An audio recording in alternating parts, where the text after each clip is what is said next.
Hi everyone, my name is Sol Cohen and today I will be doing my video presentation on my Section 2 book, which is Stellaluna by Janelle Cannon. Not only did Janelle Cannon write this book, but she also illustrated this book as well. So today I will be going over a summary of the plot and the progression of the book. I will be talking about the description of the visuals. I will be including the genre of the book, a direct quote of my choice and why I chose that quote. I will be discussing the strengths and weaknesses of the book and how I could use this book in my future classroom. So let's get started. So first we'll kind of discuss the summary of the book. So this book overall is a book that I feel is great for any person of any age to read, whether you're a kindergartner or whether you're 45 years old or older. I feel like this book is such an amazing yet simple way of conveying that, conveying the importance of differences and how we as people, or animals in this case, should embrace each other's differences. So I feel like this book beautifully conveys themes such as identity, acceptance, and the importance of understanding and respecting differences of other people. So in this book is about a fruit bat named Stellaluna. And in this book, how the book starts is Stellaluna and her mother are flying at night to go find some food, and they are flying by themselves. An owl comes in and attacks Stellaluna's mother, and unfortunately Stellaluna loses her grip and she is separated from her mother at a very young age. Because Stellaluna is so little, she cannot fly yet, so she falls down into a bird's nest where she meets 3 little baby birds. From this point, the mother bird accepts Stellaluna as her own baby and starts to take care of her, but you see how Stellaluna kind of struggles to adapt to the bird life. She is not used to eating birds as she is a fruit bat, so she's used to only eating fruit. So now Stellaluna has to get used to eating grasshoppers and crickets. Stellaluna is not used to sleeping at night. As we all know, bats do not sleep at night. They are nocturnal. So she has to go from sleeping at night, or she has to go from sleeping during the day to now sleeping at night.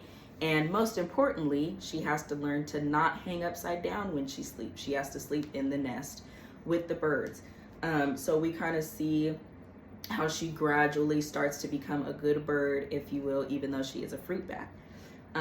One day, the mother decides that it is time for the baby birds and Stellaluna to learn how to fly, since they are getting older and bigger and the nest is becoming crowded.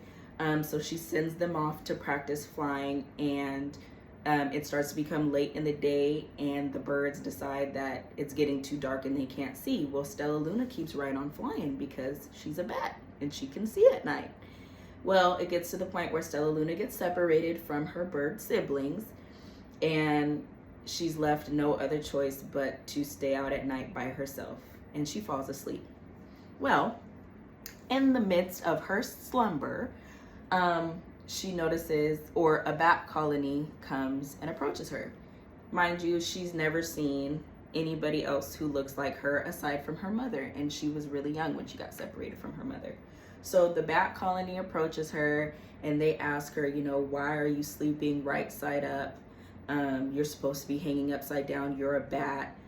So they're kind of telling her what she is, that she's not a bird, she's a bat, and this is what bats do. Bats hang upside down, bats fly at night, bats eat fruit, they don't eat bugs. So they're just kind of telling her the way of the bats, the way of, the colony that she comes from. In the midst of them explaining this to her, Stellaluna's mother notices who Stellaluna is, and Stellaluna and her mother are able to reunite, and her mother kind of takes it from there and shows Stellaluna the way of the bats. So it's a very heartwarming story. It's very great in identifying those themes of acceptance of differences in other people and understanding that you can still connect even though there are those differences. So next we will discuss the visuals in this book. I think these visuals are absolutely amazing in my opinion, even though it's still like cartoonish. It's very realistic cartoon in my opinion. The pictures are very realistic. The details of like the bats and the birds kind of look similar to what they would look like in real life. They're not super like cartoonish. These are the colors of what birds and bats would be in real life, what a tree would look like, what the nest would look like. One thing I saw that was interesting that Canon incorporated was what's kind of going on in the story is also going on up here in these little smaller pictures. On this page, it talks about how Stellaluna taught the other baby birds to sleep upside down, and Stellaluna is sleeping upside down in some brush here. So I liked how the author and illustrator kind of did that. She kept the book very hyper realistic, but yet still appealing to children. So the genre of this book is fiction. It falls under children's literature, but this book is fiction. It's based off of a bat's perspective, so it's kind of personifying the bat, but it is a fictional book. So one quote that I really enjoyed from this book was actually on the last page, and it says, "How can we be so different and feel so much alike?" And I feel like that really just captures the overall essence of the book and how, individuals can be different, but they can still be friends. It doesn't matter what your differences are. You could still get along and you could still live a happy life with someone. So I really did enjoy that quote in this book.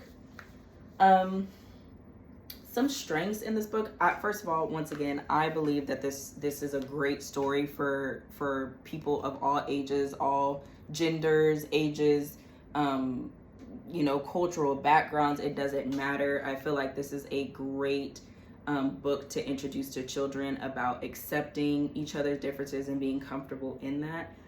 So I would feel like that. I feel like that is one of the greatest strengths presented in this book.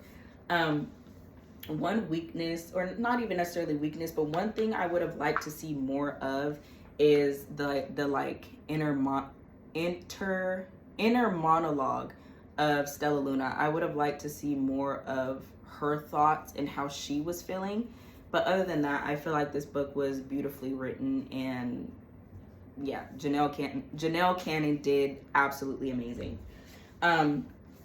So in my classroom for future lesson plans, I would say that this book, once again, I feel like this book is grade level appropriate for any grade level, but I feel like children as young as kindergartners can understand that you could do a lesson on talking. It could even be talking about other people's cultures, and having a day where you do a project with the kids and they talk about their culture, their cultural backgrounds. They bring pictures and all of that stuff, and they get to share where they're from and who they are. And the students will get to see, oh, my friend is from this place, or my friend is from this place, and see how, yes, you may be different, but look at how you guys connected, and look at how you guys made that connection to be friends. So I feel like that's one way that I could definitely incorporate this into one or a couple future classroom activities. Thank you so much for listening. I hope you enjoyed this video presentation on Stellaluna, and thank you.